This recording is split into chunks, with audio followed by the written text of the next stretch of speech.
दगड़ियों नमस्कार, सुप्रभात। कैसे हैं आप? आशा करता हूँ आप ठीक होंगे।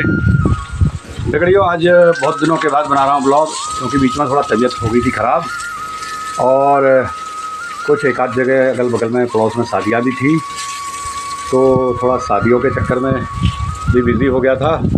लेकिन तबीयत ख़राब होने के कारण जो है मैं ये शादी वाले ब्लॉग और दूसरी चीज़ें मैं नहीं बना पाया था। तो दगड़ियों आज मैं हो गया हूँ, सुबह का बज रहा है 9:30 और बिल्कुल तैयार हो गया हूँ, रेडी हो गया हूँ और कहीं जाना है मुझे। कहाँ जाना है सस्पेंस है, बने रहिएगा।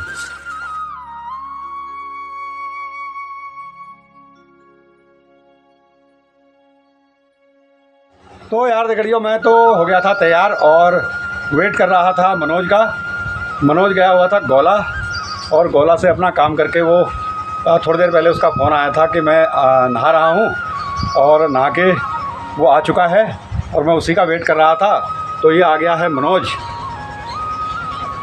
ये आ गया मनोज, ये भी आज हमारे साथ जाएगा और इसकी देखा देखी सुंदर बोला मैं भी आ रहा हूँ और फटाक से घुस गया जो है बाथरूम में नहाने के लिए, नहा के आ चुका है और वो पहन रहा कपड़े। और उसके बाद हम निकलते हैं और ये श्रीमती जी ने क्या दिया है देखते हैं।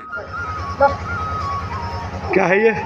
खिचड़ी है, भैरव का चढ़ाना, ये फूल है। अच्छा, तो ये है मंदिर में चढ़ाने के लिए फूल और भैरव की खिचड़ी। तो दगड़ियों आप समझ गए होंगे कि हम कहाँ को जा रहे हैं, बताता हूँ, सस्पेंस है, बने रहिए। फाइनली 10:30 बज गए हैं और ये लोग तैयार होते होते बहुत टाइम से उन्होंने टाइम बहुत बर्बाद कर दिया कुल मिला के। लेकिन फिर भी कोई टाइम नहीं ख़राब हुआ है। अभी वहाँ जहाँ हमें जाना है वहाँ अभी समय है हमारे पास वहाँ सही ढंग से पहुँचने के लिए। तो ये तैयार हो गया है, लाली भी बैठ गया है गाड़ी में और ये सुंदर भी बैठ गया है और ये मैं ड्राइविंग सीट पर बैठ गया हूँ। तो अब हम निकलते हैं और रास्ते में मैं आपको बताऊँगा कि हम कहाँ जा रहे हैं।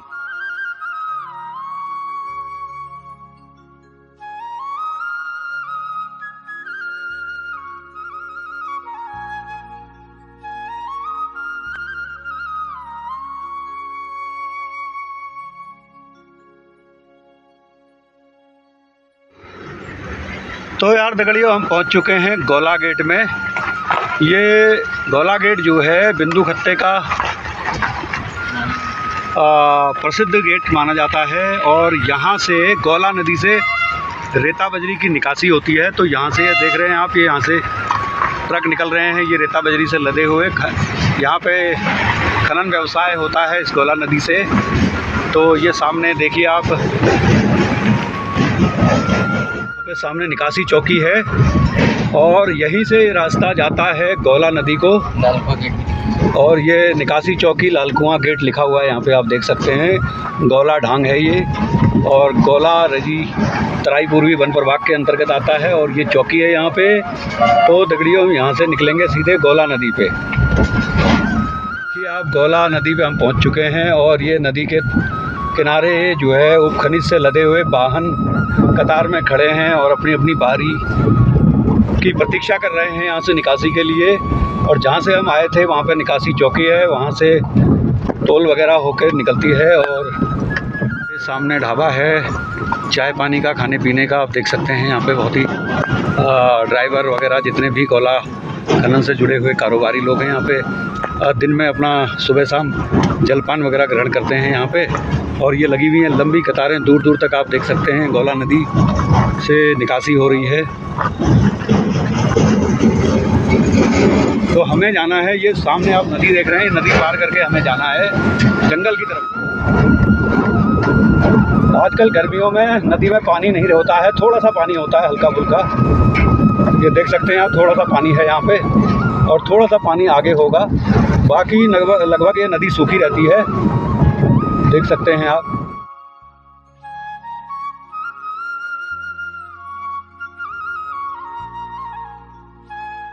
तो यार दगड़ियों ये नदी यहाँ पे ख़त्म हो चुकी है और अब हम जंगल की ओर कर रहे हैं प्रवेश। तो यहाँ से हमारी ये यात्रा अब अपने गंतव्य की ओर शुरू होती है और एक लंबे जंगल के रास्ते को पार करके हम अपने गंतव्य की ओर बढ़ते हैं। और बने रहिएगा हमारे साथ। और ये जंगल का नज़ारा जो मैं आपको दिखाने जा रहा हूँ, मैं बता दूँ कि ये जो जंगल है ये गोला रेंज का जंगल है और जो गोला नदी के साथ साथ लगता हुआ जंगल है और इसके बाद जो जंगल आगे हमको मिलेंगे वो कई भागों में विभाजित हैं, कई अलग अलग फॉरेस्ट के डिवीज़न हैं, कई अलग अलग चौकियां हैं। तो ये जो गौला का जंगल है यहाँ से लगता हुआ आगे डोली रेंज का है, उसके बाद किशनपुर रेंज का है, और एक तरफ रंसाली रेंज लगता है, एक तरफ जिधर को हम जाएंगे वहाँ से चोरगलिया का क्षेत्र आता है। तो यहाँ पे ये सीमा प्रारंभ हो रही है डोली वन क्षेत्र की। आप बोर्ड देख सकते हैं, यहाँ पे ये बोर्ड लगा हुआ है। ये अभी जहाँ से हम नदी पार करके आए थे वो था गौला रेंज, और अब यहाँ से सीमा समाप्त हो गई गौला रेंज की और डोली रेंज की सीमा शुरू हो गई है। तो दगड़ियों यहाँ पे ये घनघोर आप जंगल देख रहे हैं। यहाँ पे हाथी, भालू, शेर और बारहसिंगा, हिरन, काकड़, गुलदार, जंगली खरगोश, जंगली मुर्गियाँ, मोर, हिरन और कुछ बड़ी बिल्लियाँ भी हैं यहाँ पे, तेंदुआ वगैरह। तो यहाँ पे अन्य सरीसृप वर्ग के प्राणी भी हैं, बिच्छू वगैरह भी हैं, तमाम तरह की चिड़िया भी यहाँ पर हैं। तो ये सारे जंगल का ये अद्भुत नज़ारा आप देखिए, और हम धीरे धीरे बढ़ रहे हैं अपने गंतव्य की ओर। बहुत ही अद्भुत नज़ारा है यहाँ पे। और इस जंगल के बारे में इतना ही कहूँगा कि भाई जंगल आज की डेट में मानव जाति के लिए, उनके जीवित रहने के लिए एक प्रमुख जरिया है। अगर जंगल नहीं रहेंगे तो मानव जातियाँ भी खत्म हो जाएंगी, यह मानी हुई बात है, इसको कोई नकार नहीं सकता है।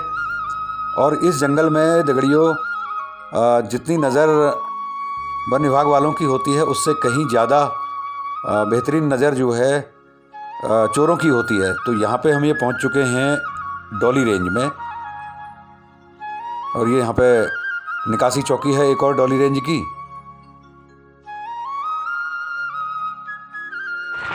ये यहाँ पे रास्ते में जो है ये जंगल के किनारे आग लगी हुई है। ये आग लगी हुई है जो धीरे धीरे पत्तों के साथ साथ फैल रही है। मुझे यहाँ से जल्दी निकलना चाहिए क्योंकि गाड़ी में गर्मी हो सकती है।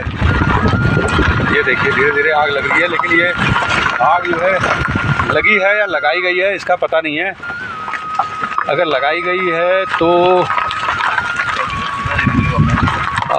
हो सकता है कि जंगलात वालों ने खुद लगाई हो सूखे पत्तों को जलाने के लिए, और अगर लगी है तो यहाँ पे कोई बीट वाचर वगैरह नज़र नहीं आ रहा है, कोई वन विभाग का आदमी नज़र नहीं आ रहा है। चलिए मैं फ़िलहाल सूचना दे देता हूँ। ये जंगल हो गया है ख़त्म, अब यहाँ से लग गया है ये गांव। ये देख सकते हैं आप, सामने मकान बने हुए हैं और धान गेहूं के खेत नज़र आ रहे हैं यहाँ पे, और ये कुछ झोपड़ियाँ भी हैं, कुछ कच्चे घर बने हुए हैं और कुछ पक्के मकान भी दिख रहे हैं यहाँ पे। ये गांव आ गया है यहाँ से, और यहाँ से थोड़ी ही दूर पर है वन विभाग की चौकी। तो अब हम वन विभाग की चौकी से गुजरेंगे और वन विभाग की चौकी वालों को इन्फॉर्मेशन भी करेंगे उस आग के बारे में जो जंगल में हमें मिली थी।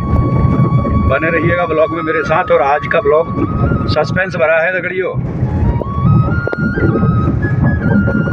ये है यहाँ पे वन विभाग की चौकी, और यहाँ पर है क्रूज स्टेशन, दानी मंगर फायर क्रूज स्टेशन है ये। पूर्वी वन प्रभाग हल्द्वानी का यहाँ पे गेट भी लगा हुआ है, और यहाँ पे सीमा समाप्त दिखा रहे हैं बोर्ड में वन क्षेत्र किशनपुर रेंज। तो चलते हैं हम अंदर को। बता दिया तो ये लाली ने बता दिया है, मनोज ने, जंगल के आग के बारे में। तो अब हम चलते हैं अपनी मंजिल की ओर को। जंगल से निकलकर अब हम आ गए हैं सितारगंज चोरगलिया मोटर मार्ग पर, जो कि घने जंगलों के बीच से निकल कर जाता है। और एक तरफ मेरी दाहिनी तरफ आप देखेंगे, इधर को कुछ मकान से दिख रहे हैं, ये गोलापार क्षेत्र का गांव है, और इसके आगे चोरगलिया आता है, और चोरगलिया यहाँ से 12 किलोमीटर की दूरी पर है। और चोरगलिया का जो क्षेत्र है दगड़ियों, वो नंधौर अभयारण्य क्षेत्र कहलाता है, जो वन्य जीवों के लिए धीरे धीरे विकसित किया जा रहा है, और विगत वर्षों में काफ़ी विकसित हो चुका है, और यहाँ पे जंगल सफारी का आनंद लिया जा सकता है। तो दगड़ियों हम बढ़ते हैं अपनी मंजिल की ओर। बने रहिएगा ब्लॉग में, आज का ब्लॉग होने वाला है सस्पेंसफुल। ये यहाँ पे बोर्ड लगा हुआ है, नंधौर वन्य जीव अभयारण्य यहाँ से प्रारंभ होता है, और यहाँ पे सामने आप देख रहे हैं एक छोटा सा बोर्ड, ये है माँ सूर्या देवी। अब तो आप समझ गए होंगे कि हम कहाँ जा रहे हैं। तो यहाँ से एक जंगल का रास्ता शुरू होता है, इस मेन रोड से कटता हुआ यहाँ से कटता है ये। और ये यहाँ पे घना जंगल आप देख रहे हैं। और यहाँ पर एक छोटा सा मंदिर भी बना हुआ है।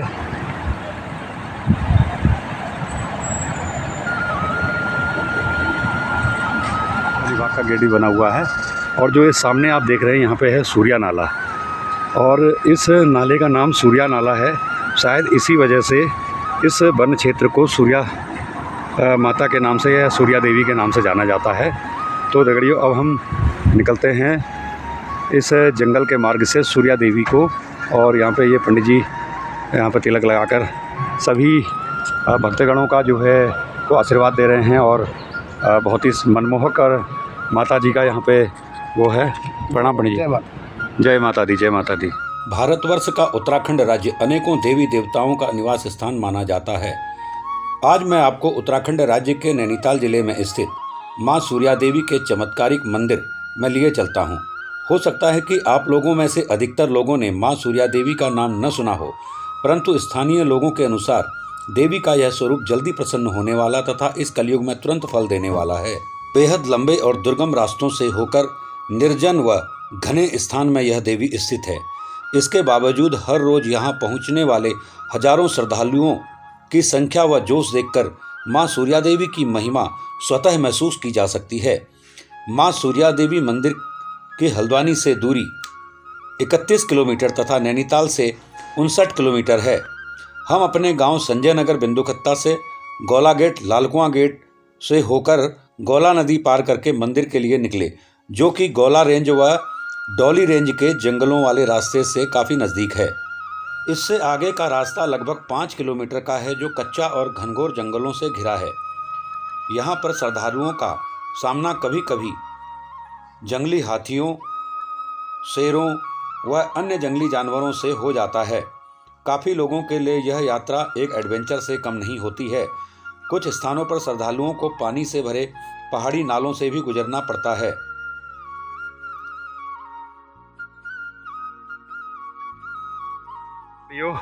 अंततः हम आ गए हमें जहाँ जाना था। मैंने आपको रास्ते में दिखाया था कि नंधौर अभयारण्य का ये इलाका है। और ये चारों तरफ पहाड़ियों से घिरा हुआ नंधौर घाटी में बसा हुआ जो ये सूर्या नाला यहाँ से निकल कर आता है इस पहाड़ी से। तो यहाँ पर बसा हुआ है माता सूर्या देवी का मंदिर, ऐसी मान्यता है यहाँ पे। और इस देवी की बड़ी शक्ति मानी जाती है। तो हमारे एक मित्र हैं वन विभाग में, पान सिंह मेहता जी, तो उनकी आज पूजा थी, तो उन्होंने मुझे यहाँ पे इनवाइट किया था। और जैसा कि आप देख सकते हैं यहाँ पे बहुत सारी गाड़ियाँ, और हमें रास्ते में भी मिली थी, बहुत सारे लोग मिले थे रास्ते में। तो यहाँ पे प्रतिदिन हर किसी भक्त की यहाँ मनोकामना जो पूरी, जिसकी इच्छा पूरी होती है, जिसकी मनोकामना पूर्ण हो जाती है, तो वो यहाँ पे अपनी पूजा लेकर आता है। और सामने जो है मंदिर आप देख सकते हैं। तो बने रहिएगा ब्लॉग में मेरे साथ। अब मैं मनोज और सुंदर भी यहाँ पहुँच चुके हैं। यहाँ पर बहती सैलजम नदी के तट पर मां सूर्या देवी का अनूठा मंदिर नजर आता है और भक्तों की भीड़ लगी हुई है। माता के मंदिर में केवल चुनरी व नारियल चढ़ाया जाता है। क्योंकि मेरे पैर में पिछले काफ़ी समय से दर्द है और काफ़ी समय से तबीयत भी ठीक नहीं चल रही है, जैसा कि मैंने अपने पिछले वीडियोज़ में भी बताया है, जिसके कारण पैदल चलने में मैं असमर्थ हूँ। इसलिए मैंने मनोज और सुंदर को मंदिर के दर्शन करने के लिए भेज दिया और घर से जो पूजा सामग्री मेरी श्रीमती जी ने भेजी थी उसे विधिवत चढ़ाने और पूजा करने के लिए मैंने उन दोनों को भेज दिया। मां सूर्या देवी के दर्शन हेतु सैलजम नदी के निर्मल जल से होकर गुजरना पड़ता है, जिससे भक्तों के तन और मन का शुद्धिकरण स्वयं ही हो जाता है। नदी पार करने पर भक्तगण माता के दर्शनों के लिए कतार में लग जाते हैं। माना जाता है कि मुगल शासक औरंगजेब के अत्याचारों से बचने के लिए लोग राजस्थान से अपनी कुल देवी की ज्योति के साथ इस मार्ग से होकर गुजर रहे थे। तभी माता की ज्योति इस स्थान पर बुझ गई। तब उन लोगों ने वहां पर स्थित बड़ वृक्ष की जड़ों के बीचों बीच माता की स्थापना कर दी और आगे पहाड़ों की ओर इस कामना के साथ चले गए कि यदि वह कामयाब हुए तो पुनः माता की पूजा अर्चना करने के लिए वापस आएंगे। माता की कृपा से राजस्थान से पलायन करने वाले यहाँ पहाड़ों में बस गए और एक सफल व समृद्ध जीवन यापन करने लगे।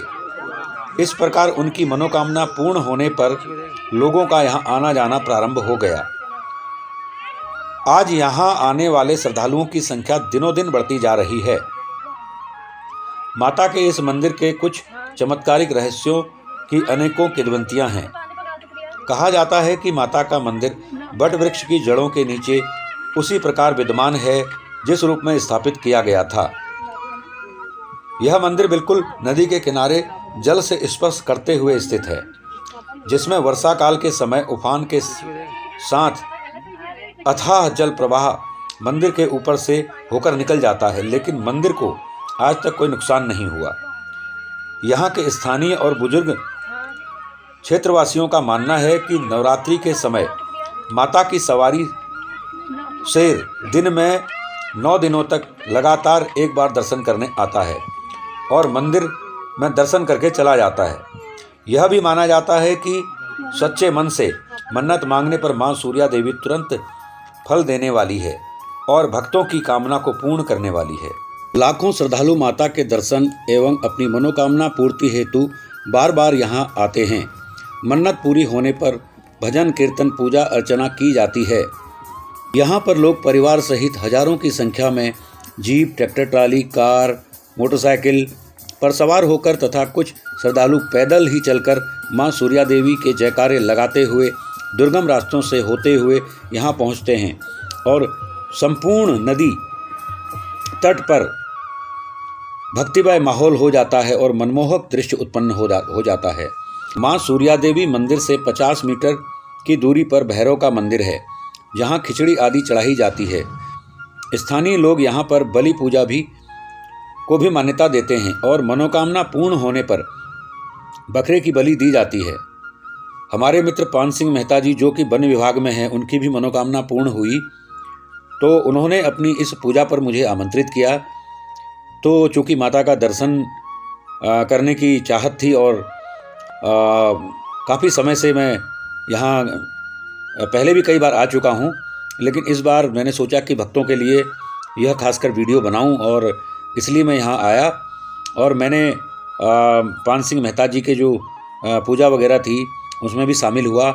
इस पूजा में हमारे गांव के कई खनन व्यवसायी और वन विभाग के अधिकारी और कर्मचारी सम्मिलित हुए। बहुत भीड़ थी और ऐसा भक्तिमय माहौल था जिसे बयां करना मेरे शब्दों में नहीं है।